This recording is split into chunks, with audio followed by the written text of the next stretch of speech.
boa noite. O Roda Viva, transmitido ao vivo para todo o Brasil, tem hoje aqui o presidente da Petrobras, Sérgio Gabrielli, nos seus últimos dias no cargo, depois de 7 anos.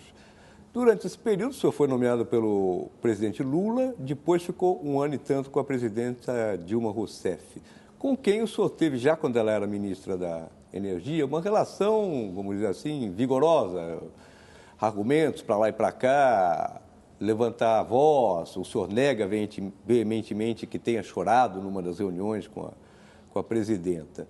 Eu gostaria de saber, o senhor foi mandado embora, o senhor pediu para sair, houve uma solução negociada, porque não me parece que o senhor saindo da 8ª maior empresa do mundo para assumir uma secretaria em Salvador seja uma promoção. O que houve? Olha, na verdade, eu fui colega da presidente Dilma na transição em 2002. E desde 2002 nós temos discutido muito. Eu era responsável na equipe de transição pelas estatais e a presidente Dilma, na época, colega Dilma, era responsável pela área de energia. E desde essa época nós tivemos várias conversas e discussões sobre as perspectivas do petróleo e as perspectivas da Petrobras. Durante a minha fase de diretor e minha fase de presidente, portanto eu estou há 9 anos na diretoria da Petrobras, a presidente Dilma foi conselheira da Petrobras por 8 anos. Nós convivemos pelo menos uma vez por mês durante 8 anos. E nesse período nós tivemos, a maioria das vezes, concordâncias fundamentais. A presidente Dilma, depois que assumiu a presidência, não podia nem discordar da presidente. Ela, objetivamente, aí eu tenho que seguir as orientações da presidente. Mas nesse período todo nós nos conhecemos muito, nós nos respeitamos muito. Eu respeito muito a presidente Dilma e acredito que há um respeito mútuo. Nós fomos colegas, fomos membros do conselho e agora ela é presidente. Nesse período todo, nós avaliamos e fizemos parte de uma equipe que transformou a Petrobras. A Petrobras se transformou profundamente nesses últimos 9 anos. Ela cresceu, ela se integrou, ela se dinamizou, ela tem uma perspectiva de crescimento. 9 anos é um tempo longo. Acho que é tempo de mudança, é tempo de mudar. E a perspectiva de voltar para o Estado é uma perspectiva muito importante. Nesse momento, o meu Estado está passando por um segundo mandato do governador Jacques Wagner. Eu acho que eu posso pegar a minha experiência na Petrobras e, voltando para a Bahia, ajudar a colaborar na equipe do governador Jacques Wagner. E, portanto, o objetivo é colaborar com um governo que está fortemente comprometido com programas de inclusão social e de democracia. Eu tenho 62 anos, desde os 14, 15 anos eu sou um militante político. E, portanto, eu tenho 50 anos quase de militância política e não vou deixar de fazer agora porque fui presidente da Petrobras. Não, mas eu não entendi. O senhor pediu para sair ou a presidente pediu para o senhor sair? Não, nós tínhamos discutido isso desde o primeiro momento, de que haveria necessidade de voltar. Isso é uma discussão que nós viemos fazendo de projeto, que envolve o presidente Lula, que envolve o governador Jacques Wagner, que envolve a presidente. É um projeto consensuado entre nós. Presidente, mas essa mudança não foi um pouco antecipada? Interpretação geral que haveria essa mudança, que o senhor sairia para essa carreira política, mas um pouco mais para frente. Não foi antecipada? Olha, os calendários talvez tenham sido antecipados em função das necessidades dos diversos atores. Objetivamente, a Bahia precisa fazer uma mudança de secretariado, porque o governador Wagner alterou a sua composição de secretariados. Uma secretária importante assumiu posição no governo federal, um outro secretário importante vai ser candidato a prefeito na cidade, outros candidatos vão ser necessários, então o governo da Bahia vai fazer uma mudança agora. Então, consequentemente, isso leva a um momento de decisão agora, que não é setembro, não é outubro. Sua quarentena saindo da Petrobras de quanto tempo? Eu não tenho quarentena. Não tem quarentena. Não. Deixa eu fazer só, antes de prosseguir a entrevista, eu vou apresentar os entrevistadores que gentilmente aceitaram o nosso convite, que estão comigo aqui no Roda Viva de hoje. A Cida Damasco, que acabou de fazer a pergunta, editora executiva do jornal O Estado de São Paulo. A Cláudia Schiffner, que é repórter especializada em petróleo, gás e energia do jornal Valor. A Consuelo Diegues, que é repórter da revista Piauí, onde eu também trabalho. e fez matéria sobre pré-sal, o Cláudio Weber Abramo, que é diretor da Transparência Brasil, e o Axel Grael, que é engenheiro florestal de formação e ambientalista. Também presente no nosso estúdio o cartunista Paulo Caruso, os tuiteiros, o pessoal que está pronto a receber perguntas da nossa plateia virtual. Cláudio, por favor, continue sua pergunta. Não, a pergunta que eu fiz era qual seria a quarentena, né, o tempo de resguardo, digamos assim, de atividades ligadas à área do petróleo, que o presidente Gabriel teria ao sair da Petrobras. Ele respondeu aí, não sei se foi para apanhar, que não existe essa quarentena, o que me parece estranhíssimo. Deveria existir, né? Mesmo se fosse para uma outra companhia de petróleo? Se fosse para uma outra companhia, eu faria quarentena individual. Agora, a quarentena implica que o empregador anterior paga o salário durante a quarentena. E na Petrobras não há essa provisão.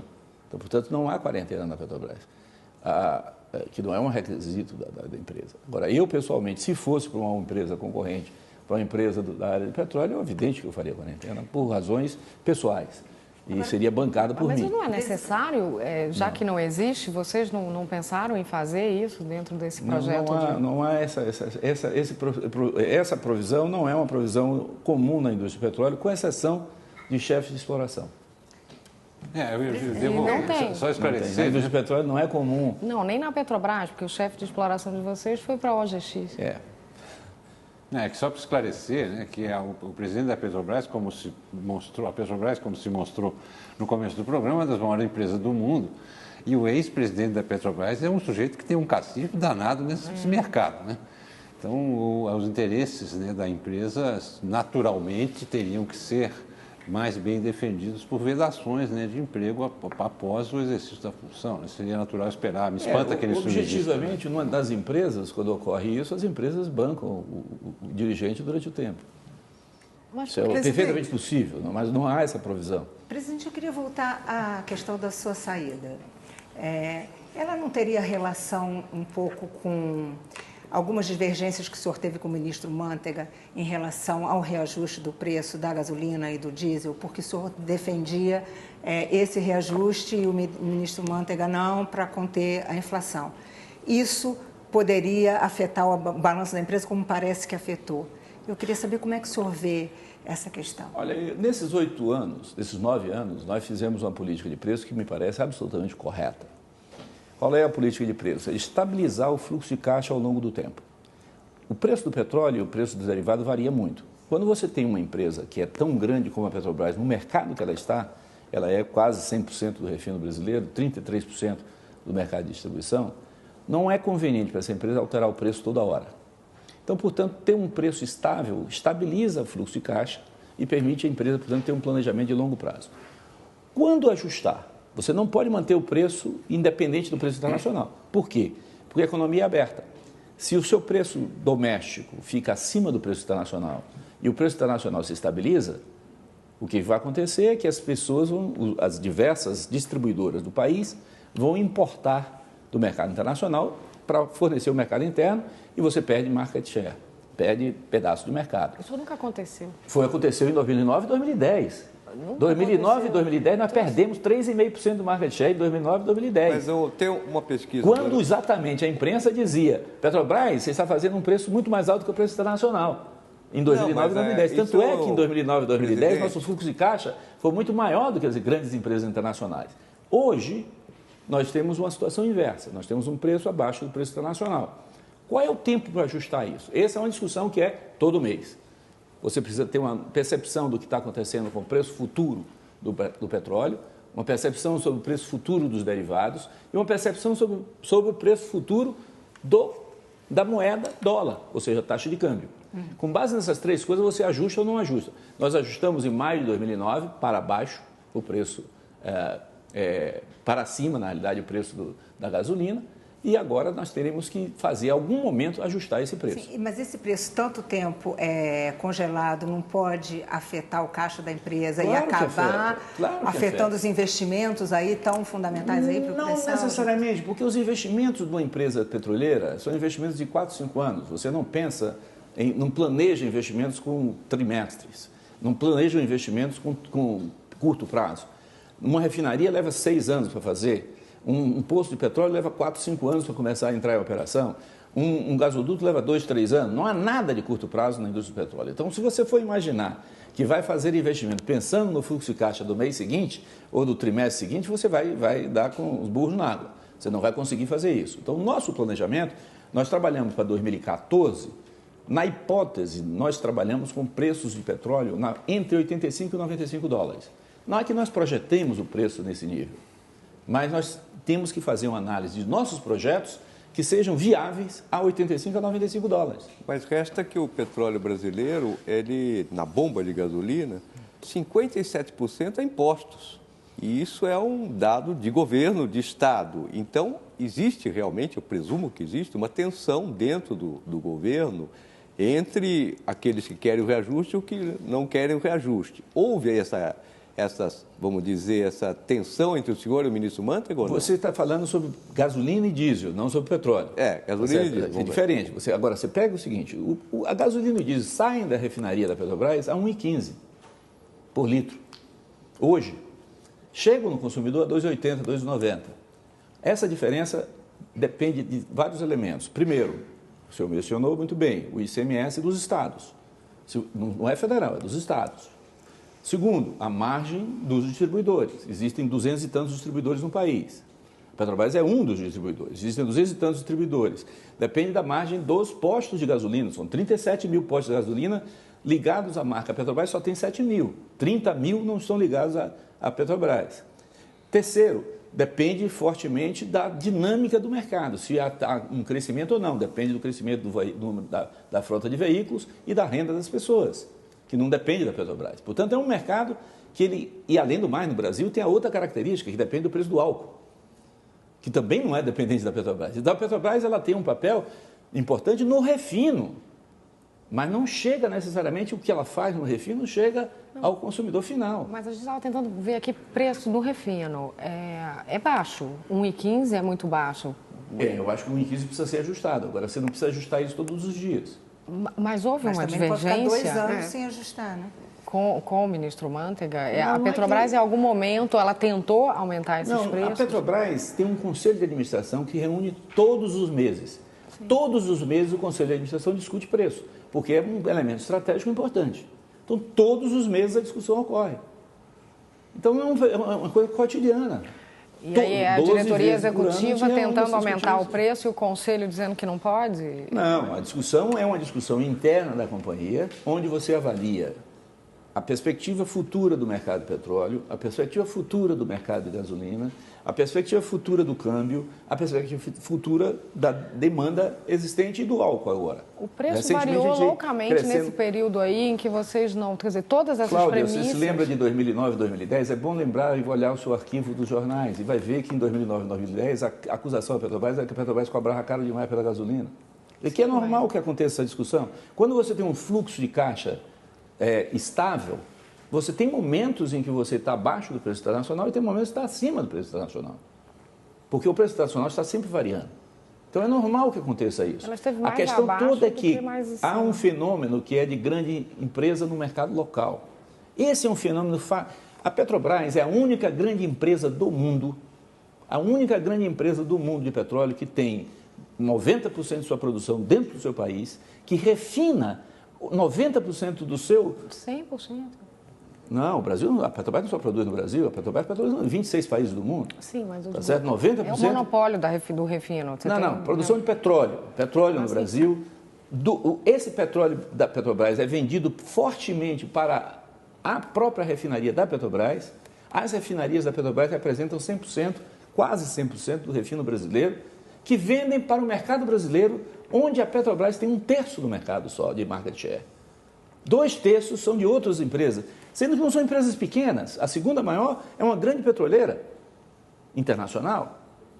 Então, consequentemente, o mercado brasileiro é um mercado aberto, cada distribuidor pode importar quando quiser e importa se a Petrobras tiver um preço escolado do preço internacional. Presidente, Então essa é a realidade da economia, não é uma realidade de vontade. Todo mundo quando tenta importar, a Petrobras coloca um preço 2009 e menor. 2010, olhe os dados de 2009 e 2010, você vai ver que nós perdemos market share com a importação. 9 anos vocês perderam market share. Não, mas anos subimos e descendo. Nossa política de preços estável é um dos responsáveis da capacidade de crescimento do investimento da Petrobras. Porque você, com isso, estabilizou o fluxo de caixa nosso. E isso é uma política positiva no longo prazo. Presidente, em curto prazo tem problemas. Presidente, mas o mercado financeiro avalia essa questão do preço, digamos, um preço baixo em relação ao que tem acontecido no mercado internacional do petróleo, com uma ingerência política na administração da Petrobras. Isso estaria, inclusive, afetando o valor das ações. Como é que o senhor vê essa avaliação do mercado financeiro? Essas avaliações dependem... O mercado financeiro é muito diversificado. O mercado financeiro, se você fizer, por exemplo, a análise dos acionistas da Petrobras, você tem acionistas da Petrobras que são intradiários, ou seja, acionistas que compram 11 horas da manhã e vende 12h30 as ações. Esse acionista está com a visão de quanto mais volátil seja a discussão sobre o preço da Petrobras, melhor para ele. Você tem um acionista da Petrobras que está pensando em comprar e deixar para o filho quando o filho casar e o filho tem 2 anos de idade. Então, esse acionista tem outro tipo de inversão. Você tem um grande acionista, fundos de inversão, etc., que, ao fazer um investimento, ele está analisando usos alternativos desse recurso. E que, se outros setores se alterarem, eles vão vender ou comprar mais ações da Petrobras. E você tem aquele outro acionista que é um acionista de crescimento, que quer a Petrobras crescendo porque valoriza as ações dele e, com isso, aumenta a capacidade de alavancagem desse acionista. Então, você tem vários tipos de acionistas. Então, não há uma opinião única dos acionistas. É fato que, ao longo do tempo, os acionistas que acompanham a Petrobras de longo prazo são favoráveis à estabilidade do fluxo de caixa.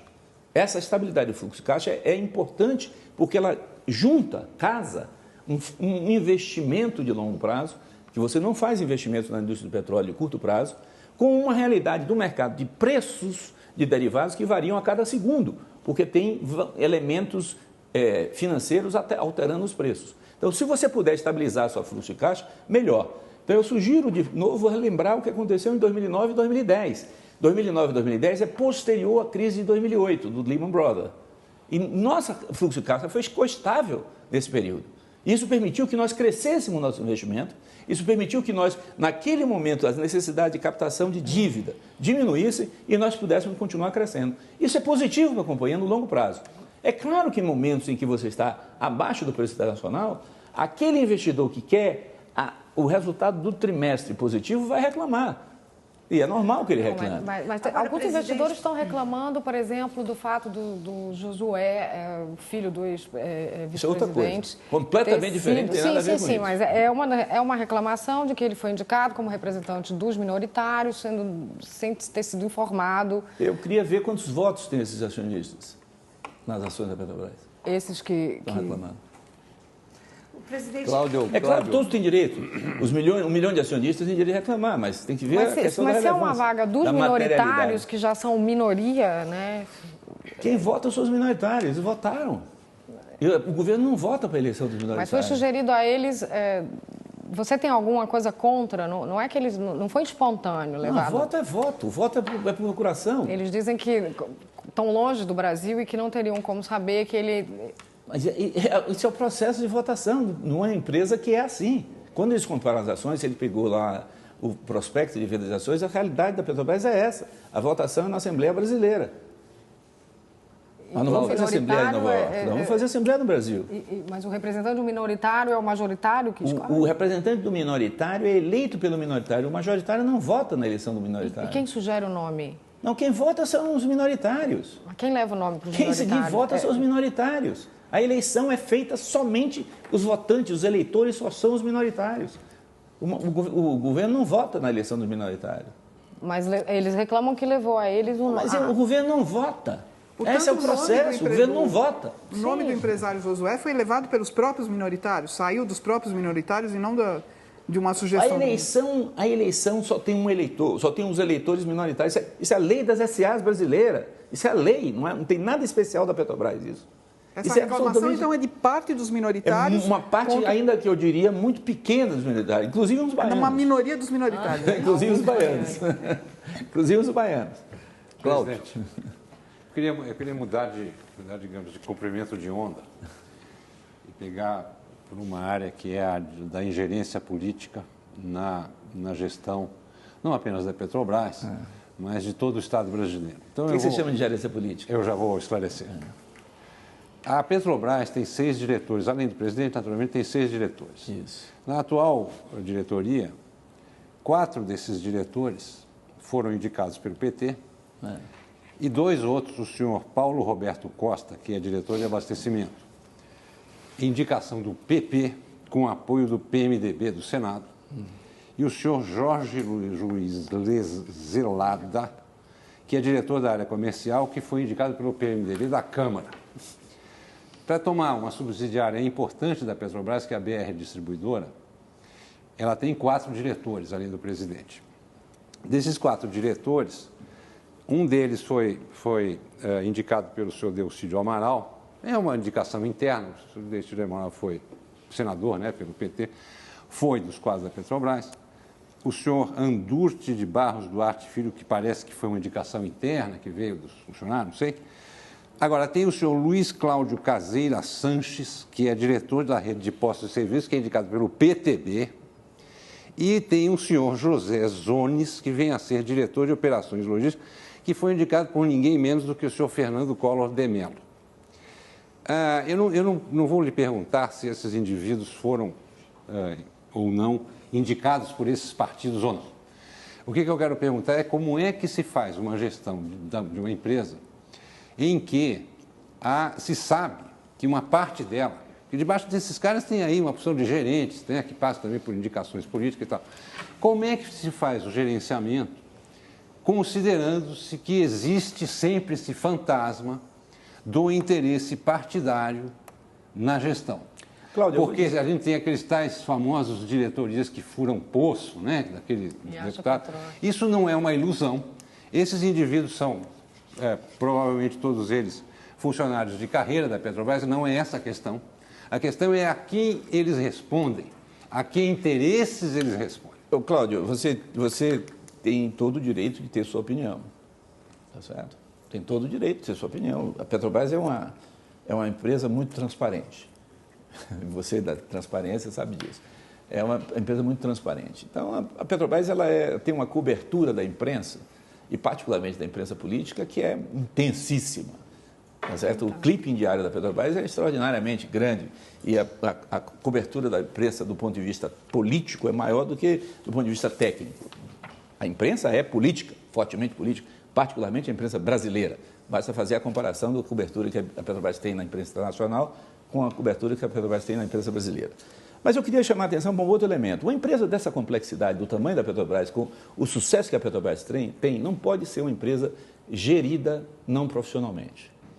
E o que é ser uma empresa gerida profissionalmente? Ela tem processos que são definidos nas decisões. Por que, então... Calma, deixa eu terminar. Deixa eu dizer, processos que são definidos regularmente para as decisões. Não há decisões individuais na Petrobras. Não, sim, claro Todas as decisões passam por comitês, sim. Todas as decisões passam por processos, há regras definidas, critérios definidos para a decisão, há mecanismos de avaliação e cheque de diferentes áreas para analisar cada projeto. Cada projeto passa por dezenas de disciplinas. Então você tem uma máquina interna que levou a empresa em 58 anos. É isso que você está levou em 58 anos sair de produzir 2 mil barris para produzir 2 milhões de barris. Esse é o fato. Não, e esses 2 milhões de barris produzidos, esses 2 milhões de barris produzidos só era possível porque a Petrobras ela é gerida profissionalmente.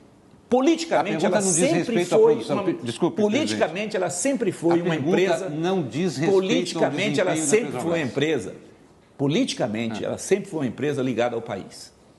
Não, isso o Brasil não responde. Sempre foi. Perdão, isso não responde. Por 58 anos. Não responde. Então, o senhor, duas coisas. Primeiro, as consequências possíveis, não estou dizendo que sejam concretas, mas possíveis, podem estar, por exemplo, no perfil de compras da Petrobras. E eu tenho certos números aqui que talvez depois a gente possa discutir um pouco. Agora, esses partidos e indivíduos, negócio de Collor de Mello, essa gente aí, que fica atrás de diretorias na Petrobras e nas suas subsidiárias, eles estão alucinados, é uma ilusão, os caras estão enganados, Eles não somente Eles vão não indicar são alguém, não vai representantes. acontecer nada com aquilo lá. Não, Não é acho- crível.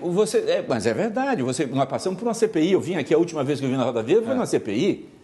A CPI do Estado brasileiro, do Congresso Nacional, investigando profundamente a companhia, com acusações profundíssimas. E a conclusão da CPI é que, de fato, nós temos que melhorar as questões, mas não há o que foi acusado. Mas, Não há presidente, indicação Essa que é a realidade política, objetiva. presidente. Objetivamente, nós somos a empresa, você sabe, uma empresa das mais transparentes das empresas de petróleo do Mas, mundo. presidente, a queda Nós das somos uma ações- empresa... Não, eu devo dizer que isso é verdade. Então, isso é fato. Nós temos uma governança extremamente consolidada. Nós temos hoje ouvidorias, nós temos hoje auditorias, nós sofremos a presença de auditores de diferentes áreas. Nós sofremos fiscalização da ANP, da Delegacia do Trabalho, da Superintendência Mas do não Trabalho, do existem Ministério do Trabalho, diretores indicados da por Polícia partido? Federal. O senhor nega que existem diretores Não, indicados não por partido? não nego que existe. mas é isso que ele está falando. Não é esse o problema. O Ah, problema mas é é o que eles problema. são indicados, Por quê? mas eles têm a obrigação de seguir os procedimentos. Eles Mas têm a por quê? obrigação. Mas qual é E a existe diferença? disciplina na que eles companhia. querem isso? Existe disciplina na Petrobras. Eu Mas sei qual disso, caso mas de por que alguém precisa indicar? ser um cara do PTB Nós e não temos uma o melhor democracia, técnico, meus senhores né? e minhas senhoras. Numa democracia em que os partidos são legítimos e que os partidos representam o interesse do povo brasileiro.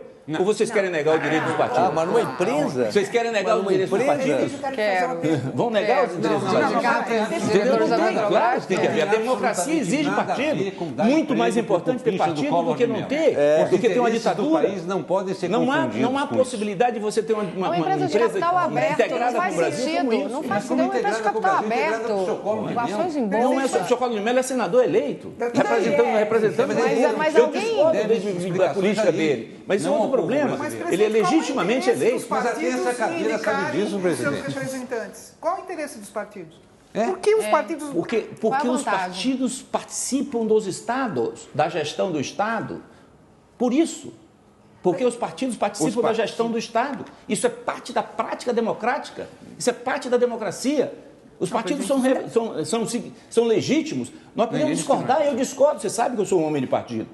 Tá certo? Eu discordo de alguns partidos, mas é legítima a existência dos partidos. Não querer que não exista um partido, Peraí, querer que vamos não lá. exista um partido é Calma, autoritarismo, ninguém tá é profundamente autoritarismo. ninguém tá questionando Pode ser um esse déficit tema. mais parecido. Um de cada mas é um vez. déficit. Não, mas ninguém Um tá de dizendo cada nada. vez. Deixa eu fazer uma pergunta Primeiro aqui, a presidente. Consuelo, depois a gente O ano volta. passado, a Petrobras teve a maior desvalorização das ações dela no mercado, de todas as empresas Posso brasileiras. explicar Caiu mais ou menos de devidamente isso. Se é técnica, você pode 50% explicar. para 25%. Isso. Boa parte disso está sendo explicado pela essa capitalização do governo na empresa, que significa que vai ter um controle maior estatal na empresa ou seja, uma maior ingerência política. Isso é dessa forma como o mercado está vendo, explicaria parte dessa queda.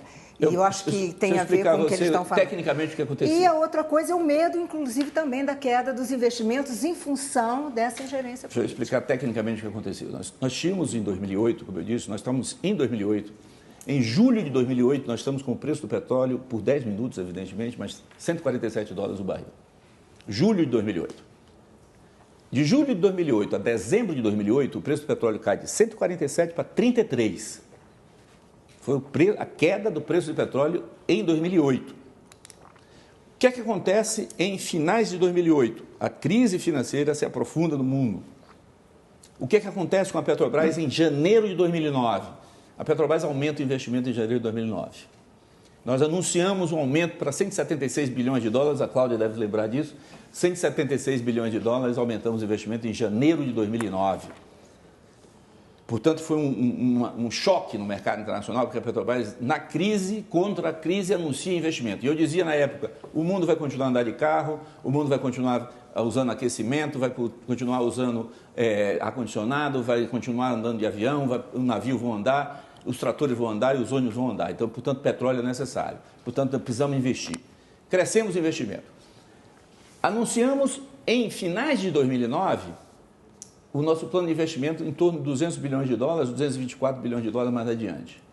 E, evidentemente, ao fazer esse anúncio, você faz a conta, e você é técnica dessa área, e vai ver que você precisa ter uma dívida. A relação dívida-capital próprio precisa ter um equilíbrio para você manter o investment grade. Para você viabilizar isso, você precisa crescer o capital próprio, precisa investir. O acionista tem que colocar recurso. Então, nós montamos a ideia da capitalização da Petrobras, que foi um sucesso.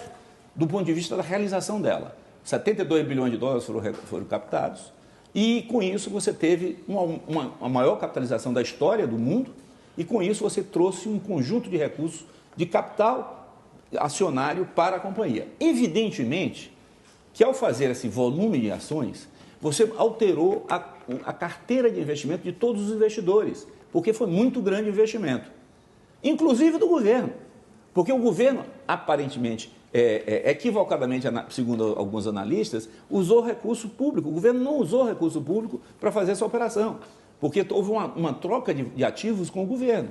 Objetivamente, a Petrobras adquiriu o direito de produzir 5 bilhões de barris de petróleo, que estão se revelando extremamente positivos hoje, naquela época, e pagou por isso. E o governo comprou as ações da Petrobras. Portanto, houve uma troca de ativos, objetivamente. Não saiu caixa do governo para essa operação. Sim, mas o setor privado entrou. O governo já tinha maioria. O governo sai. Não tem mais maioria. Não, mas não tem mais maioria, não tem problema de mais gravidez. Não, é grave, tem uma presença entendeu? efetiva maior. Ele saiu de 56 para 57, ou 58. Tinha 56 dos votos, passou a 56. Tem 49 do total. Mas a empresa então, comprou esses objetivamente, agora, o que aconteceu posteriormente a isso? Nós fizemos uma capitalização em 2010. Aí o que acontece depois? As incertezas sobre o que vai acontecer com a Europa, as incertezas do que vai acontecer com o Japão, as incertezas do que vai acontecer com os Estados Unidos, a incerteza do que vai acontecer com o preço do petróleo. O preço do petróleo vai subir ou vai cair? Ninguém tinha certeza sobre isso. E aí isso afetou fortemente o mercado de capitais, particularmente o mercado de equity, o mercado de ações. Uma empresa que era na época a mais líquida da Bolsa de Nova York, é claro que ela vai sofrer mais. E o que aconteceu foi exatamente esse movimento de ajuste do portfólio dos investidores que se ajustaram à nova realidade. Esse é o movimento técnico. Isso é a técnica. É claro que as interpretações podem ser várias. E cada um vai interpretar como quiser. E é legítimo que cada um interprete. A interpretação de que o aumento da ingerência política teria levado... Claro que é uma interpretação. Agora, nós fizemos, gente, agora, hoje estamos anunciando finalmente o resultado, 7 bilhões de dólares de captação de dívida esta semana. O livro, ou seja, a oferta do mercado para a Petrobras foi de 27 bilhões. Então, o mercado que está desconfiado da Petrobras não colocaria à disposição de colocar 27 bilhões na Petrobras para a Petrobras pagar de volta em 30 anos, como está sendo agora. Foram 7 bilhões de dólares, com taxas de juros extremamente atraentes, as mais baixas da história da Petrobras. Agora, esta semana, não é no passado. Então, consequentemente, de fato, o investidor acredita na Petrobras. E acredita na Petrobras, nós captamos na Europa. Uma semana depois da Alemanha não conseguir captar dinheiro, a Petrobras lançou títulos em euros, equivalentes a 3,5 bilhões de dólares. Captou tranquilamente, sem problema. Lançamos na mesma semana na Inglaterra títulos e captamos 700 milhões de libras esterlinas. Então, o mercado, de fato, independente das opiniões de alguns, está colocando dinheiro e confiando na Petrobras. E qual é a garantia que a Petrobras diz? Confie em mim que eu lhe entrego. Porque é a única garantia que a gente dá. Eu posso... Esse é fato. Não estou falando opinião, estou falando fato. E o diretor nomeado pelo Collor de Mello ajudou muito nesse processo? Não, porque, primeiro, não sei quem é o diretor indicado por Collor de Mello. Não me interessa. Ele o nome. Ele citou, mas é a opinião dele. Não sei, não estou confirmando a opinião dele. Ele está afirmando. Não, eu não entendo por que se uma empresa que vai tão bem é necessário... É uma opinião sua, porque eu não conheço, eu não tenho os fatos. Ah, bom, desculpe. Eu não conheço os fatos. Essas informações aqui, de quem são? Obviamente, elas não estão publicadas no sítio de internet da Petrobras. Qual é a sua fonte? Até essa cadeira Você é de transparência, qual é a sua fonte? Essa cadeira sabe, a imprensa, a gente lê na imprensa. Qual é a sua fonte? Porque se descobre, por quê? Porque eles que cobrem a área sabem. Agora, o senhor me dizer, o senhor vai dizer então que essas indicações que são mencionadas são ficções? Algumas são ficções públicas. Eu estou dizendo pelo que se divulga sobre a diretoria da Petrobras. Tá bom. Eu estou dizendo porque eu conheço e todo dia eu discuto sobre a questão da diretoria da Petrobras. Não há muita mentira sendo divulgada. Muita mentira. Eu não queria fazer essa pergunta. Há muita gente. Quando eu fiz a pergunta, eu disse, eu não vou lhe perguntar se existem indicações políticas, porque eu tinha certeza que o senhor responderia isso. Aí o Conte perguntou, tem indicação política? Ah, sim, talvez sim, tem não. Agora você está dizendo que não. Não é isso que eu estou dizendo. Eu estou dizendo que a informação que você está tendo é uma informação que tem componente político importante. Na informação? Claro, na informação. Porque a informação é manipulada muitas vezes. E é manipulada por gente que quer utilizar. Costa, que é diretor de abastecimento manipulação, da Petrobras, tem muita indicado manipulação. por quem? Por várias pessoas. Ah, várias pessoas. Várias pessoas, o senhor inclusive. Jorge O diretor Paulo Roberto tem 30 anos de companhia, 36 anos de companhia. É claro, mas entendeu? ele não seria diretor se não fosse. Ele é acertado com o partido político. Não, quem acertou? Qual é essa coisa que precisa ser Por que o PMDB do Senado quer? Por que o senhor Renan Calheiros quer que se nomeie alguém? Quem está dizendo isso? Ah, isso é uma invenção. Não é uma invenção, isso é um processo. É um processo. Claro, é um processo. Mas é real ou não é real o tal processo? Tem componentes reais, evidente que tem componentes reais. Agora, quem decide em última instância a diretoria da Petrobras é o Conselho de Administração. Então eu queria saber o seguinte... É o Conselho de Administração que analisa todas as pressões e decide. Possíveis consequências que levantam a preocupação de quem olha para isso. Bom, eu queria me estender um pouco num seguinte assunto. Compras da Petrobras. Como o senhor mencionou e eu concordei, a Petrobras é uma empresa bastante transparente na exibição das suas decisões.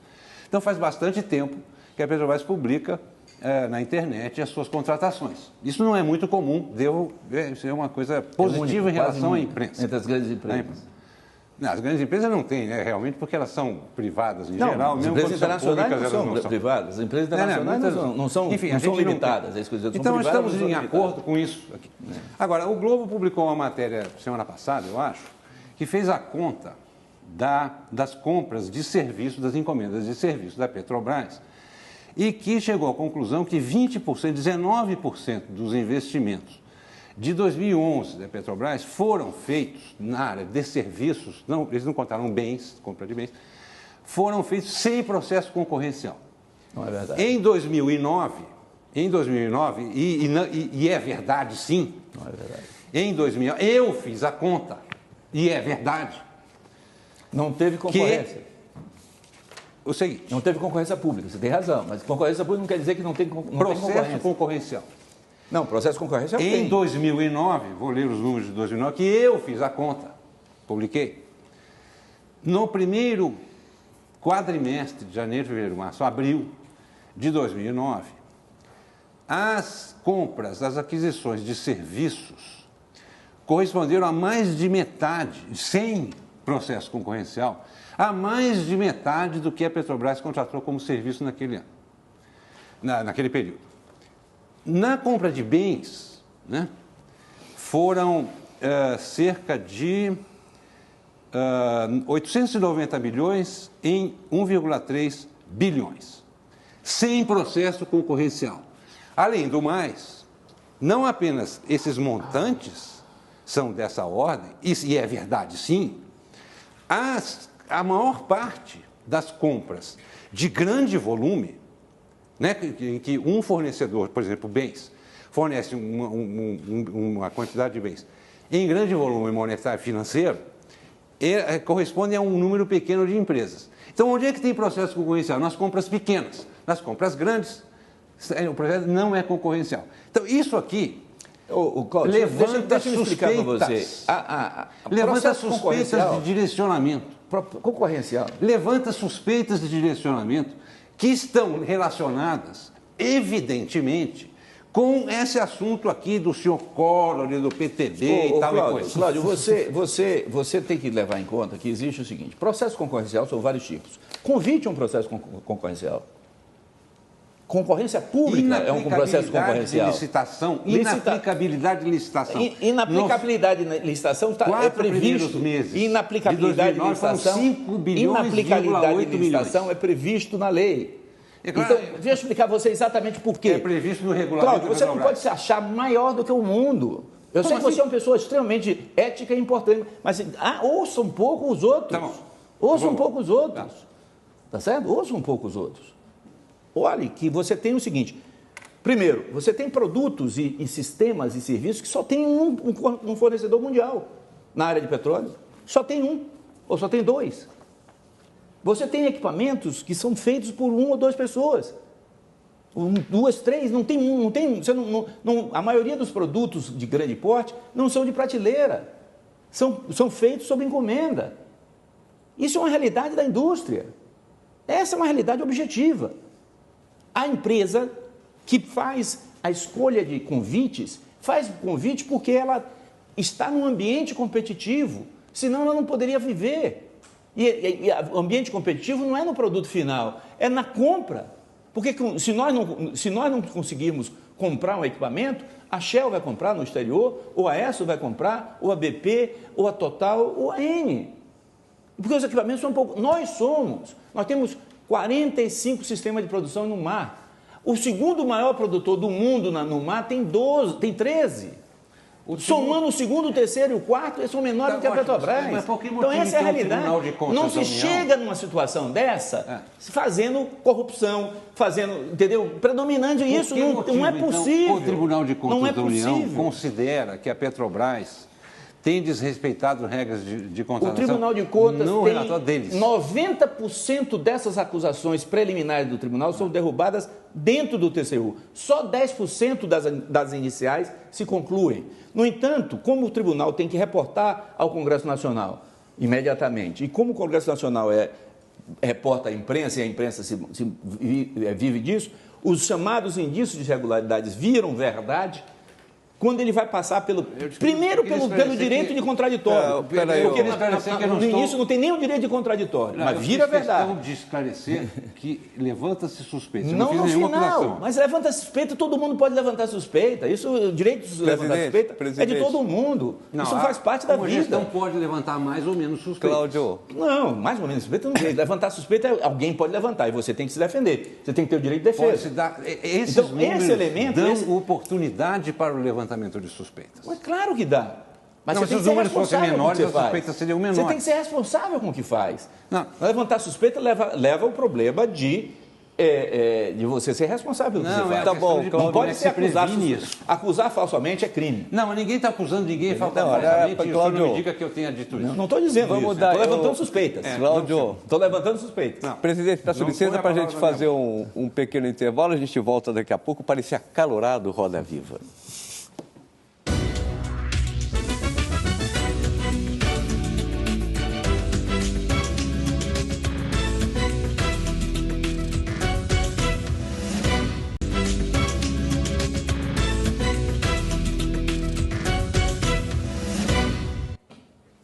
Estamos de volta e no centro do Roda Viva, José Sérgio Gabrielli, presidente da Petrobras, até segunda-feira que vem. Eu queria só voltar, para o senhor esclarecer realmente uma questão. Uma hora o senhor falou que era lícito e era necessário que a Petrobras abrigasse indicações políticas, porque é uma empresa que representa o Brasil e que tem uma gestão política. Depois o senhor falou para o Cláudio Weber Abramo que havia manipulação da imprensa, que não é bem assim indicação. Qual a sua visão, presidente? Porque isso está relacionado com fisiologismo, cabine de emprego, corrupção, aproveitamento. Como é que isso funciona para o senhor? Olha, a Petrobras, primeiro, ela não tem... A diretoria da Petrobras, hoje, o único externo da Petrobras sou eu. Todos os outros são internos da Petrobras. E, a partir da diretoria, todos os gerentes são, todos eles, funcionários de carreira da companhia. Então, o primeiro elemento importante é isso. É uma empresa que é profissional, tem uma gestão profissionalizada e ela é permanente. Ela não depende de cada governo. O que eu mencionei, e eu defendo a legitimidade dos partidos na democracia, é porque a democracia é o melhor regime que nós temos, com todos os problemas que ele tem, com todas as dificuldades que tem de conviver com vários partidos com posições diferentes. Porque numa empresa de petróleo tem que fazer... A empresa de petróleo, ações em qualquer bolsa. empresa de petróleo do mundo tem influência política. O petróleo é, por excelência, geopolítica. Qualquer empresa de petróleo do mundo tem influência política. Ou você acha que a Shell, a Esso, a BP agem independente dos interesses estou querendo que o senhor políticos? explique isso. Acho que não. E a prática disso é isso. As guerras, muitas das guerras recentes são guerras provocadas por interesses relacionados ao petróleo. As ações dos estados e as ações de suas empresas são coerentes com isso. O que eu questionei e continuo questionando é a informação de que fulano de tal foi indicado por fulano de tal e que fulano de tal, portanto, manda dentro da Petrobras, porque não é verdade. A Petrobras tem estrutura, processo decisório. Presidente Gabrielli, por favor, o senhor aceita a indicação de que nós precisamos de uma composição política? Alguém do governo lhe falando isso? Não, porque isso é decidido no Conselho de Administração. Isso é função do Conselho de Administração. Alguém liga para o Conselho, então? Não, o Conselho se reflete as diferentes... O Conselho se relacionando com vários segmentos da sociedade. O Conselho se relaciona com vários segmentos da sociedade. E o Conselho funciona. Essa é a questão. Ele reúne todo mês. E vai reunir agora no dia 9. O Conselho tem um monte de Presidente. ministros. Não, não é só ministro. Só uma pergunta da Cida, aí que não vamos são. mudar São o 5 a assunto. 4. O senhor se considera um representante do PT no comando da Petrobras? Eu me considero um presidente da Petrobras, membro do PT. Mas eu sou, antes de tudo, presidente da Petrobras na Petrobras. Não sou do PT na Petrobras. E tenho certeza que não fiz nada para beneficiar o PT dentro da Petrobras. Apesar de nunca ter negado em nenhum momento que sou, com muito orgulho, membro do Partido dos Trabalhadores desde o seu início. Agora vamos passar a palavra para o Axel Grael, que está quietinho. É verdade. Não lhe demos oportunidade de falar. O debate estava acalorado, né, sobre outros temas. Eu queria trazer um pouco um tempero verde aqui para esse debate. A Petrobras ela é muito importante no nosso país em vários aspectos e também tem uma responsabilidade muito grande na questão ambiental. De várias formas, né? Eu queria começar com uma pergunta sobre uma das contribuições mais importantes que a Petrobras tem, que é com a qualidade do ar nas grandes cidades. O Brasil está muito atrasado com relação a outros países, né, até países economicamente comparáveis com o nosso, né, o México, inclusive, com relação à utilização de combustíveis limpos, né? Então, nós temos, por exemplo, agora, depois de muita resistência da Petrobras, eu acompanhei isso até como conselheiro do CONAMA, quer dizer, uma postura da Petrobras de bastante resistência, né, contra a imposição, né, de um diesel com um teor de enxofre bem mais baixo.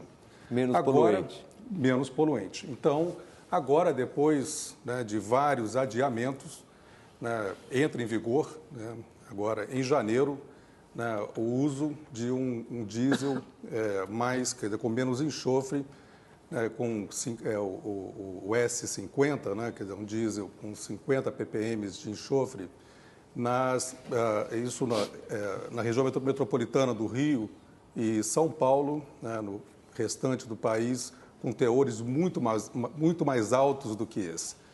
Enquanto isso, quer dizer, a Europa pratica 10 ppm. Quer dizer, nós, depois de muito esforço, muito atraso, estamos chegando a 50 ppm.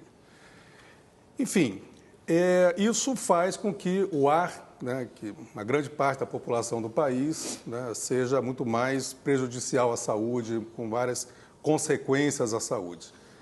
Como é que a Petrobras vê esse problema? É muito boa essa pergunta, Axel, porque, na verdade, nossa posição sempre foi de que melhorar a qualidade do ar é fundamental.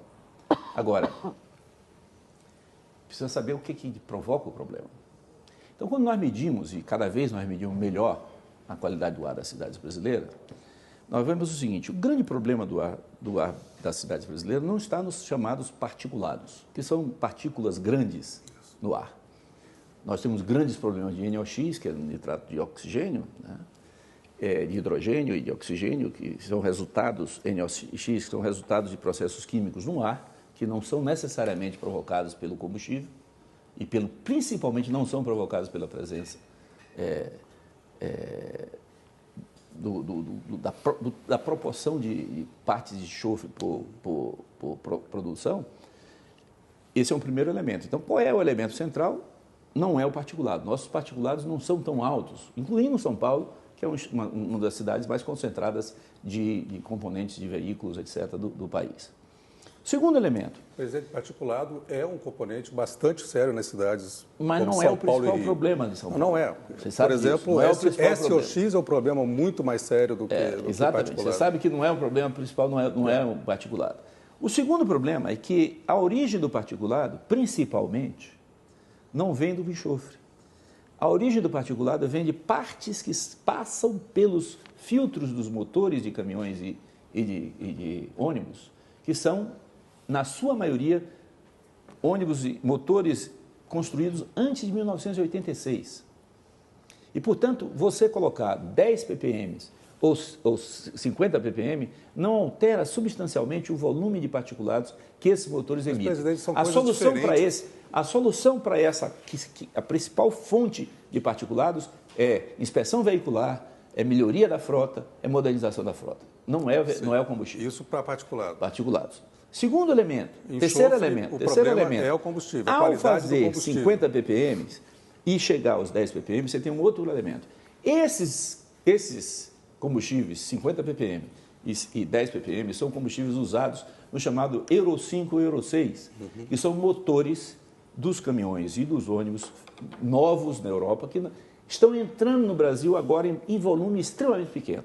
As frotas antigas não conseguem processar isso porque eles exigem um outro componente chamado ALA 32, que tem que ficar no exaustor do caminhão para fazer o processamento catalítico e segurar parte do enxofre.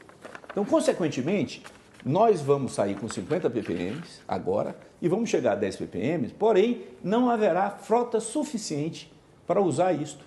O que nós estamos observando agora? Nós estamos iniciando hoje campanhas para o uso do S50. Por quê?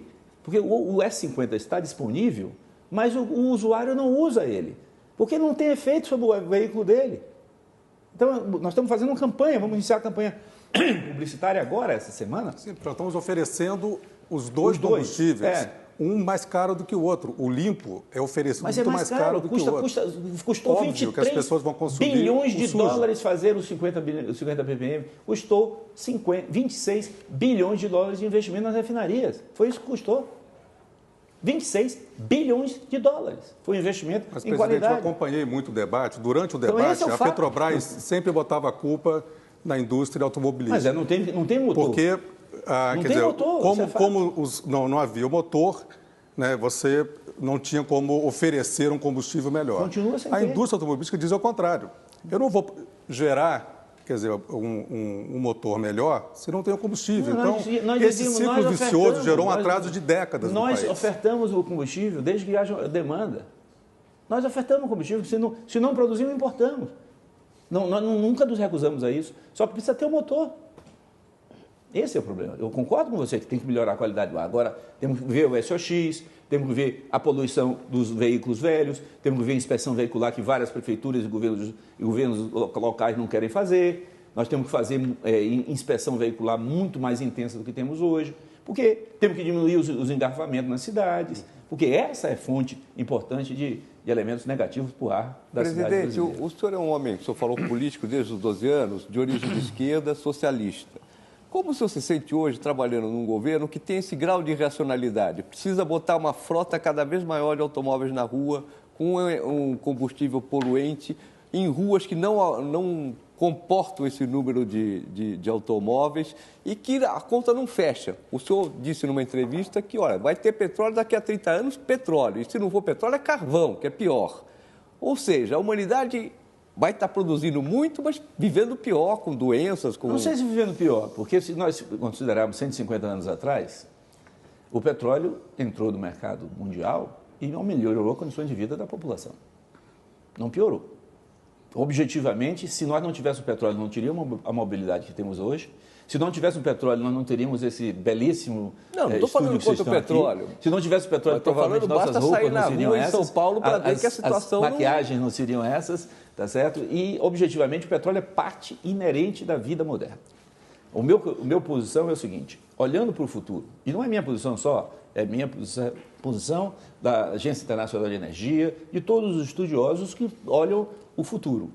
Olhando os próximos 25 anos, a indústria mundial, o mundo vai continuar tendo como principal fonte energética o petróleo, o carvão e o gás natural. Isso vai ser 2/3 como fonte primária de energia. Agora, 2/3. O Rio de Janeiro vai receber a Rio +20 e o principal tema é justamente a negação disso. Se você somar hoje, no mundo, toda a energia eólica gerada, toda a energia solar gerada, toda a energia geotermal gerada, toda a energia das ondas geradas, todas essas 4 fontes primárias de energia juntas, elas representam 0,9% da matriz energética mundial. Hoje. Se elas crescerem nos próximos 35 anos 10 vezes mais do que todas as outras, elas chegam a 10%. Esse é o ponto. Tem uma pergunta feita pela nossa plateia virtual, via e-mail.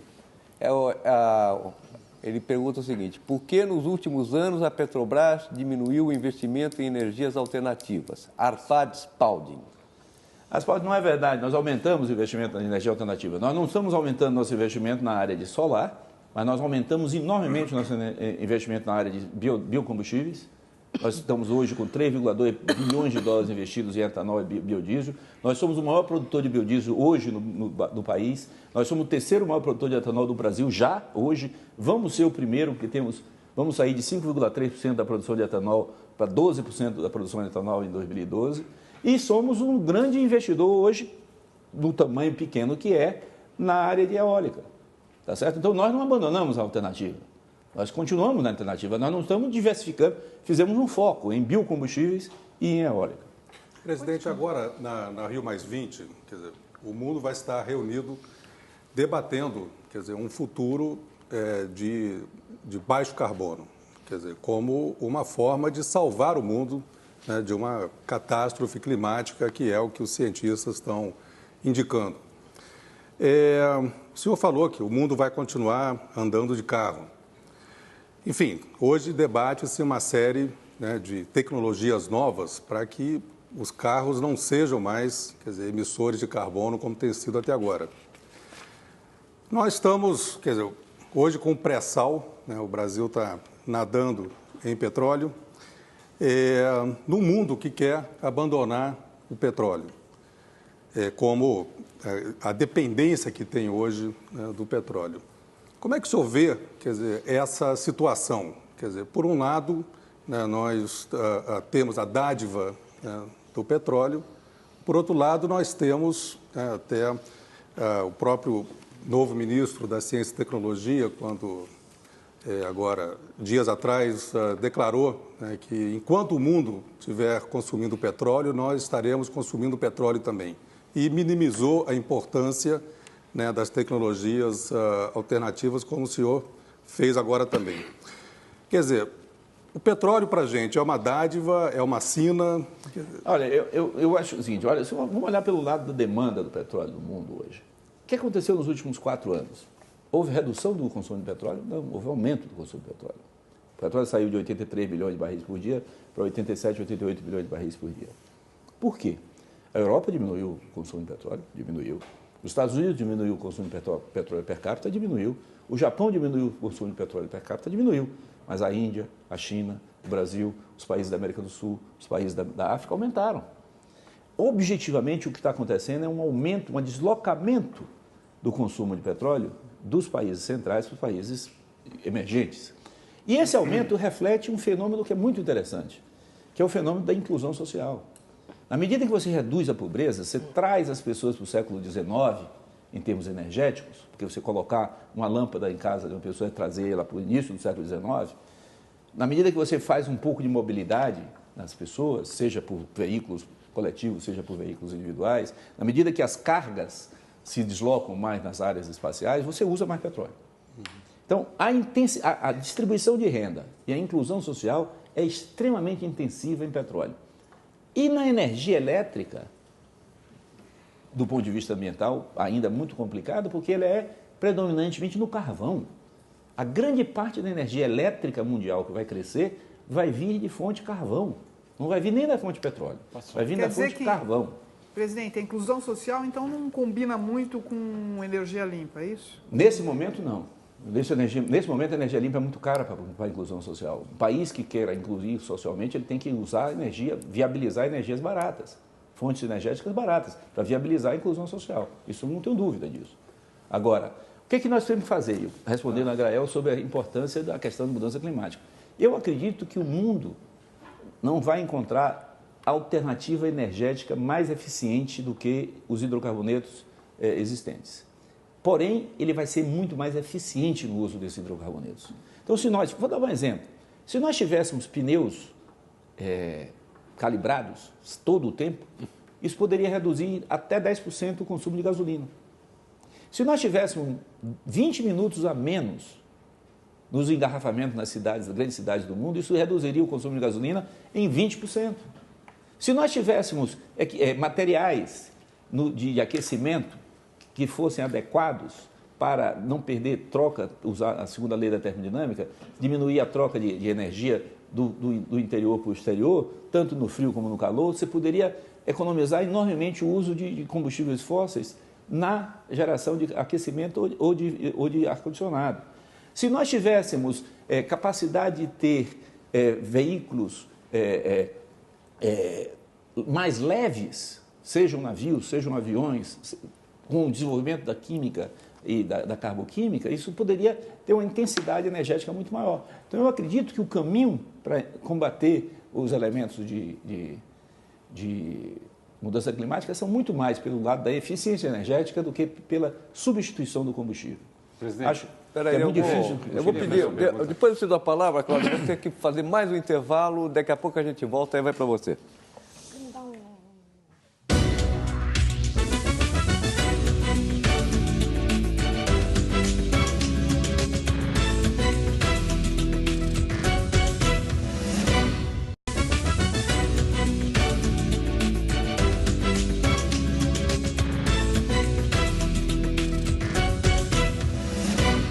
Roda Viva volta com o Sérgio Gabrielli, presidente da Petrobras, e o Cláudio Weber Abramo vai fazer uma pergunta.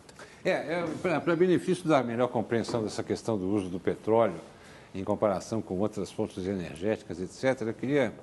O senhor tem muitas informações, inclusive o senhor mencionou isso aqui de passagem, né? É que nessa discussão toda, né, se fala muito da queima de combustíveis, né, e na geração de gases, né, decorrentes dessa queima, com esses efeitos aí que eles não são unanimemente aceitos como sendo prejudiciais nesse nível. Existe controvérsia, mas pelo menos existe aí uma tendência de se acreditar nisso. Mas também a questão é a seguinte: se não houver a exploração de petróleo com os riscos ambientais que ela acarreta, esse negócio de furar, de poder ter vazamento e tal, né, não teríamos agrotóxicos, não teríamos fertilizantes, não teríamos plásticos, não teríamos uma quantidade absolutamente enorme de materiais que são usados para a confecção de todo tipo de coisa para a vida moderna. Se o negócio desaparecesse, a vida moderna desapareceria. O senhor mencionou isso. Agora, eu acho que seria interessante o senhor dar a dimensão disso, né? Quer dizer, ficar reclamando do petróleo é uma coisa, um atraso de vida realmente fenomenal em termos daquilo que isso significaria de perda, né? Se isso viesse a acontecer, porque é uma fantasia, claro que não vai acontecer. Por favor. Eu acho isso assim, hoje se diz o seguinte: tudo que existe no mundo moderno ou tem petróleo ou foi transportado por petróleo. Não tem jeito, não tem como escapar. Tem gente que acredita que você pode fazer plástico, não tem como escapar. Não há como escapar. Na vida moderna... Não tem noção do tamanho da molécula. Certo? Não tem como escapar. Eu me lembro na manifestação do Greenpeace. A indústria, né, que fabrica esse produto de plástico com a queima de combustível no transporte. Quer dizer, vou chamar isso. São duas coisas diferentes. Então, o destino futuro do petróleo provavelmente não vai ser, principalmente, se você pensar daqui a 40, 50 anos, porque o petróleo, tem petróleo no mundo se você somar o petróleo convencional mais o petróleo não convencional, que é o petróleo da areia betuminosa do Canadá, dos petróleos extrapesados da Venezuela e os petróleos do Ártico, se você somar tudo isso, você vai ter aí petróleo para 350 anos de consumo. Então, não vai acabar petróleo fisicamente, não vai acabar. Eu acho que vai ter mais eficiência, portanto, no combustível de transporte vai diminuir, vai ter menos efeito colateral do sistema de combustão, nós vamos ter motores mais eficientes, e o uso do petróleo vai ser predominantemente na transformação química. Então, nós vamos ter mais transformação química. Eu acho que o mundo tende a plastificar mais. O mundo tende a transformar, deixar de usar metal para usar mais derivados do petróleo. Então, eu acho que nós vamos ter uma outra indústria do petróleo daqui a 20, 30, 40 anos. Não tem dúvida quanto a isso. Agora, a vida moderna precisa de ar limpo, precisa de água limpa, precisa de boas condições de vida para a população, tem oportunidades de vida econômica, mas precisa de petróleo também. Agora, presidente, é tão necessário quanto essas coisas. O senhor falando em água limpa, né? Uma grande preocupação agora com essa exploração aí no pré-sal. Os riscos de vazamento aumentam. O que a Petrobras está fazendo para evitar esse tipo de coisa? Que medidas estão sendo tomadas hoje? Porque uma das críticas até que o IBAMA faz é que esses planos emergenciais constataram que a Petrobras está muito atrasada nesse aspecto. Faltam embarcações, nas simulações a empresa se atrasa demais. Todos os nossos planos são simulados, evidentemente são simulados, porque você tem que fazer simulações antes. Mas veja o exemplo do último incidente que nós tivemos, né? Esse último acidente dos 160 barris que foram mencionados aí, lá em Carioca Nordeste. O que aconteceu? A área de produção, ou seja, os equipamentos que estão na boca do poço, funcionaram perfeitamente e cortaram qualquer possibilidade de ter qualquer vazamento. Então, o que era previsto para funcionar e evitar um acidente, funcionou. O acidente ocorreu a 670 metros acima do fundo do mar. Um tubo que quebrou. Por que razão? Ainda não sabemos. O que houve de vazamento foi o líquido que estava no tubo, não veio da produção. Então, o exemplo esse exemplo é o exemplo de que nós temos condições de evitar que o acidente ocorra. Segundo, quando nós fomos ver o programa de contenção e de recuperação, 2 dias depois nós tiramos todo o petróleo do mar. 2 dias. Excelente resultado. Mas era é muito positivo o que aconteceu. Foi pequeno. Não é negativo, 160 muito positivo. 160 barris só? Não, pouquinho. 2 tudo dias bem. estava ótimo. Não, mas tudo bem, mas foi o que eu estou dizendo que o que existia de plano funcionou perfeitamente. O que eu estou dizendo é o que nós temos. Essa exploração, por exemplo, conforme for aumentando essa exploração de pré-sal, os riscos aumentam. O que está sendo feito? Quer dizer, o que parece pelo balanço do IBAMA é que vocês não estão investindo o suficiente para acompanhar essas grandes mudanças. Não sei se o IBAMA está dizendo isso, porque não é essa a informação que eu tenho. O IBAMA analisa caso a caso, e aí caso a caso, às vezes, você não vê o todo. Tá certo? Então, é um pouco diferente essa questão. O que nós estamos... Vou dizer a você números para ver o tamanho nosso. Hoje, a Petrobras tem 46 sistemas de produção no mar. 46. Se você somar a segunda maior empresa do mundo no mar, mais a terceira maior empresa do mar, mais a quarta maior empresa do mar, portanto, somando as 3 que seguem a Petrobras, as 3 juntas têm 42. A Petrobras tem 46. A Petrobras tem os padrões mais rígidos da indústria na contenção de problemas ambientais e na segurança de suas operações. O Brasil tem os sistemas mais rígidos da segurança ambiental do mundo hoje para a exploração do mar, porque é onde tem a maior exploração do mar. Mas, presidente... Objetivamente, só para terminar, objetivamente, nós temos hoje os padrões mais altos do sistema da indústria. Podemos melhorar? Claro, podemos. O que está acontecendo hoje? Aquilo que é padrão e que era considerado não impeditivo da produção, com a percepção da potencial risco que existe, passou a ser impeditivo da produção. Isso faz com que tenhamos que ter um ajuste de procedimentos internos nossos para adaptar-se a essas novas, que nós chamamos elevação de requisitos, o que é legítimo e que nós vamos ter um tempo para ajustar. Então, por exemplo, nós precisamos treinar os nossos funcionários para trabalho em altura. Precisamos que eles trabalhem em altura. Antigamente, trocar uma lâmpada a 2,10 metros do solo era trabalhar a altura, porque acima de 2 metros é trabalhar a altura, mas você não precisa ter o certificado do treinamento a bordo, você agora precisa. Né? Você tem a autorização de sistemas de bypass, de sistemas de produção, que é comum na atividade operacional, você podia dar autorização verbal, agora você tem que dar autorização por escrito. São sistemas de mudança importantes que são feitos e que levam tempo para se ajustar. É o que nós estamos fazendo hoje. Nós estamos ajustando os procedimentos internos na frente operacional. Gabriele, presidente, sobre esse assunto ainda, quer dizer, a Petrobras tem uma rede dos CDAs, né, esses centros, né, que atendem em situações de emergência. Bem, esses centros, eles até podem ter equipamentos, mas eles eles foram planejados, né, principalmente para atuar com acidentes de nível 1, né, que são de nível mais reduzido, né? E também, quer dizer, numa lógica muito mais de atender às necessidades, né, e às situações de emergência ao longo dos equipamentos no litoral, né, não tanto em offshore. E o que nós estamos vendo agora nessas várias situações aí de emergência é que a falta que faz o nosso Plano Nacional de Contingência, que é uma novela, né? Há anos, né, que está se buscando isso e isso não sai do papel. Né? Então, quer dizer, isso não afeta apenas a Petrobras, né, mas todas as outras empresas que atuam, por exemplo, o que em offshore. A experiência mundial desses planos de contingência são extremamente importantes, elas são associadas a grandes planos de defesa nacional. Porque o elemento central aí não é nem ter equipamento stand-by, é ter capacidade de saber onde estão os equipamentos e mobilizar rapidamente esses recursos. Porque se você for querer criar um sistema que fique de prontidão, dedicado só a isso, em tudo, e o tamanho disso é tão grande que inviabiliza se montar ele.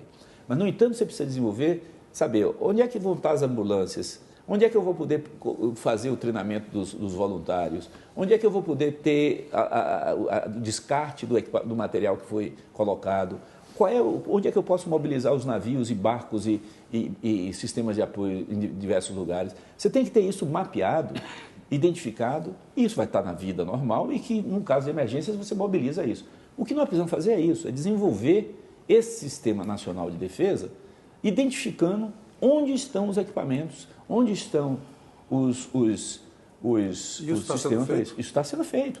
Dentro da Petrobras, nós estamos já mapeando tudo que é necessário. Agora, não basta isso. Isso tem que envolver o governo brasileiro todo, tem que envolver os governos estaduais, as entidades sociais. Em que pé está isso? Discussão em termos nacionais, em que pé está essa discussão? Isso está avançado, isso está sendo desenvolvido em vários ministérios e se envolve em vários governos estaduais e entidades locais. Porque tem que ter uma base local também, tem que envolver as prefeituras, tem que envolver os clubes de serviço, tem que envolver o corpo de bombeiros locais. Mas isso já vai estar pronto quando começar o pré-sal realmente? O pré-sal já está, 10% da nossa produção já é do pré-sal, gente. O pré-sal não é o futuro, não. A respeito do pré-sal... já é 10%. Eu queria fazer uma pergunta, assim, não posso deixar de fazê-la. Uma das maiores fontes de inquietação do mercado hoje, eu diria um enorme mau humor do mercado hoje, é com relação à produção da Petrobras. Ela não anda, ela não atende às próprias metas que vocês se propõem no início do ano, é o que eu leio. E eu queria entender também qual é a relação hoje entre esse atraso da produção e esse programa de encomenda de ressuscitar, vocês ganharam de ressuscitar a construção naval. Eu vou pedir o intervalo e aí depois você responde a pergunta da Cláudia, tá?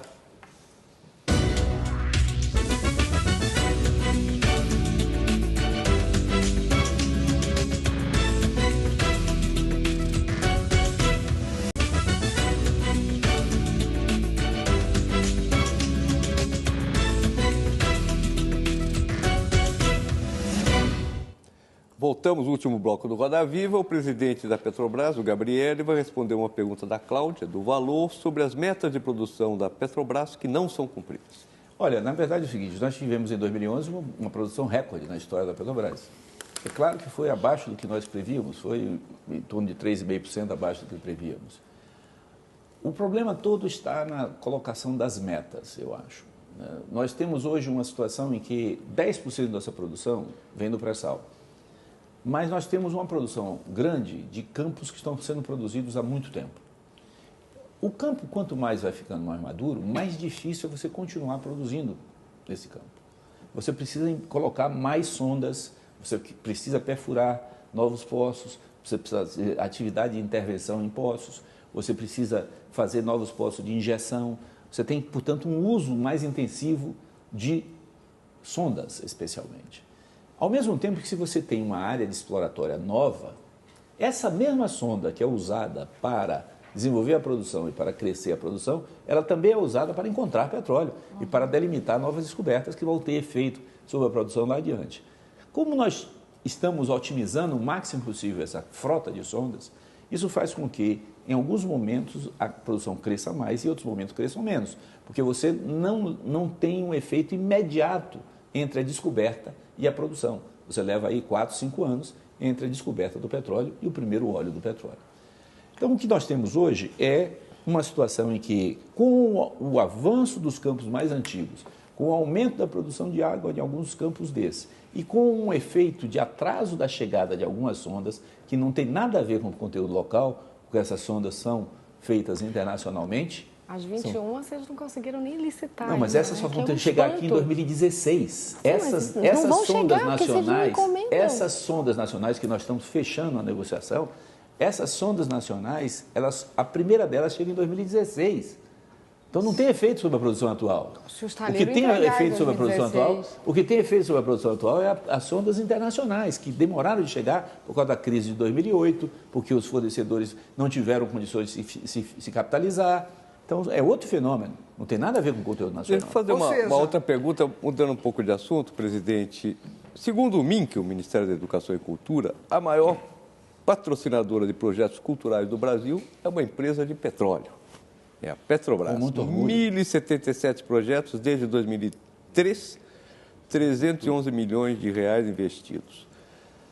Eu pergunto, se não fosse a Petrobras, muito provavelmente o teatro brasileiro seria 10% do que é hoje, o cinema brasileiro seria muito inferior ao que é hoje, a imprensa brasileira, a Petrobras é uma das maiores anunciantes do Brasil. E apanha muito a imprensa, apesar disso. E corta anúncio também quando não gosta do veículo. Não dessa que recebe os alunos. E corta anúncio quando não gosta muito do veículo também.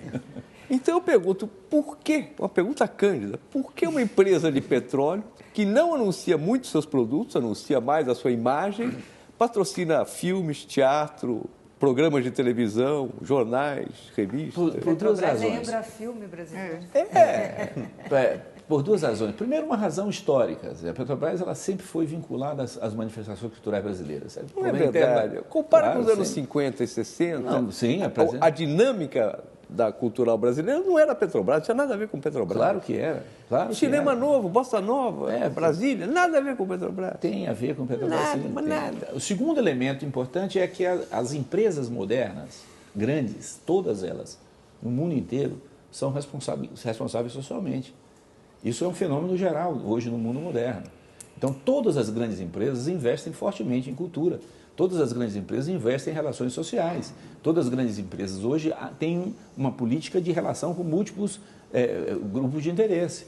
Então, isso não é só a Petrobras. É a Petrobras, é a Shell, é a ESSO, é a BP, a Eletrobras, a Eletrobras. Todas as grandes empresas, não estou falando só do Brasil, não, estou falando no mundo, têm forte compromisso com formação cultural. É uma parte da cidadania corporativa moderna.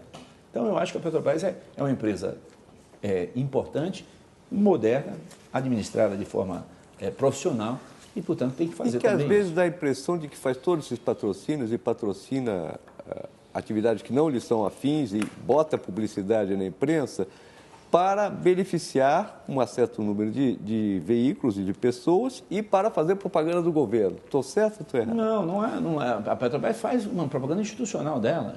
Ela faz propaganda de produtos também. Faz propaganda de Lubrax, faz propaganda de produtos. Mas ela tem forte investimento em propaganda e comunicação institucional, o que é parte da cidadania corporativa. Isso não é só da Petrobras, se você comparar isso com... E nós investimos em torno menos de 1,5% do faturamento, que é um padrão internacional com isso. Então, nós estamos dentro dos benchmarks internacionais e temos um compromisso com a responsabilidade Mas no nossa. benchmark internacional, como você mesmo lembrou, são 28 países que essas empresas operam. A Petrobras, 90% da operação dela está no Brasil. Mas a receita é a mesma, a receita é a receita. Sim, mas Nós é uma temos a concentração. receita. Imagina a BP usando A BP não 1,5%. investe esse dinheiro em publicidade na Inglaterra. na Grã-Bretanha. Não investe na Grã-Bretanha, mas a receita dela não vem da Grã-Bretanha só? Não, mas exatamente. Então, por que motivo que a Petrobras Mas a gente faz também não publicidade investe na institucional no Bolívia, a Brasil? gente não investe na Argentina, a gente não investe nos Estados Unidos, não investe nos países 1% da receita. Também não. Nós investimos mas 1% da receita no Brasil. Não. Se a BP faz propaganda institucional em Angola, sei lá onde, Não, você pode dizer ela faz também, muito menos em Angola. Mas onde é que ela usa 1,5% da receita do diga qual país. faturamento? Por que estão fazendo isso? Porque tem interesses, enfim, tem concorrência de outras empresas, inclusive a Petrobras, na sua área de atuação. No Brasil, a Petrobras não tem concorrente. Para que precisa de publicidade? Ô, Cláudio, não é por concorrência comercial que se faz propaganda institucional. Por que é, então? É por reputação, porque é um elemento, um ativo extremamente importante no mundo moderno. Reputação é muito importante. Por isso que acusações essa explicação é meio vaga. São ruins. É um componente reputação importante é um valor, no um mundo ativo moderno. importante na corporação moderna. Para os acionistas, né? Para todo mundo, para o acionista, para a empresa e para a sociedade.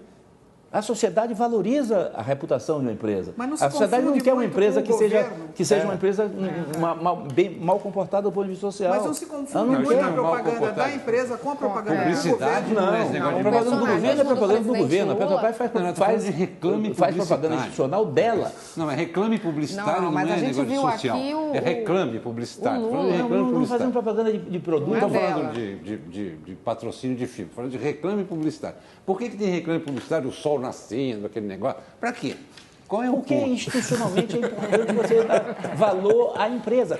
Você é um homem que tem informação internacional. Você não pode ter uma visão que é só o Brasil. O mundo é um mundo integrado.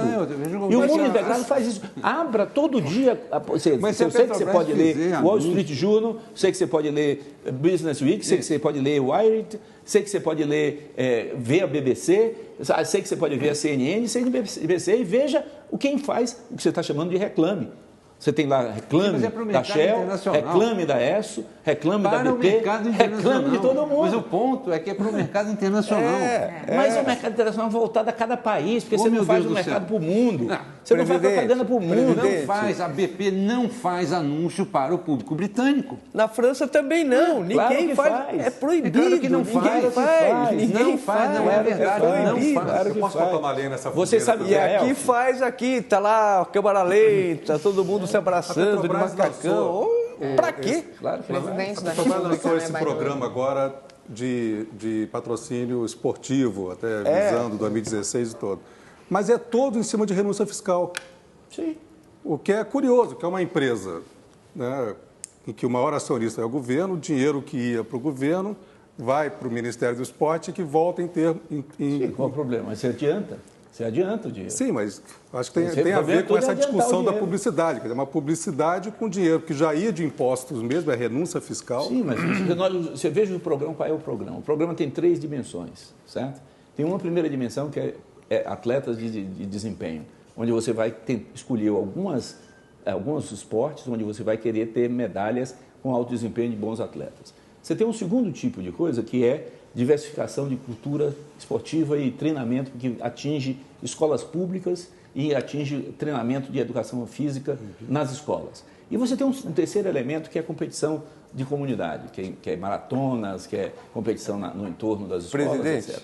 Esses 3 programas precisa ter dinheiro na frente. Mesmo que seja renúncia fiscal recebe no final. Você não recebe na frente. Então, o fato da Petrobras estar bancando viabiliza esse programa. Se a Petrobras não fizesse, não viabilizava. Infelizmente eu vou ter que interromper o senhor e agradecer a sua presença mais uma vez aqui pelo nosso Roda Viva, desejar boa sorte na sua carreira política daqui para frente, né? Ficamos por aqui, agradeço também ao Axel Grael, Consuelo Diegues, Cida Damasco, Cláudio Weber Abramo e a Cláudia do Valor por mais esse Roda Viva. Boa semana a todos e até segunda-feira.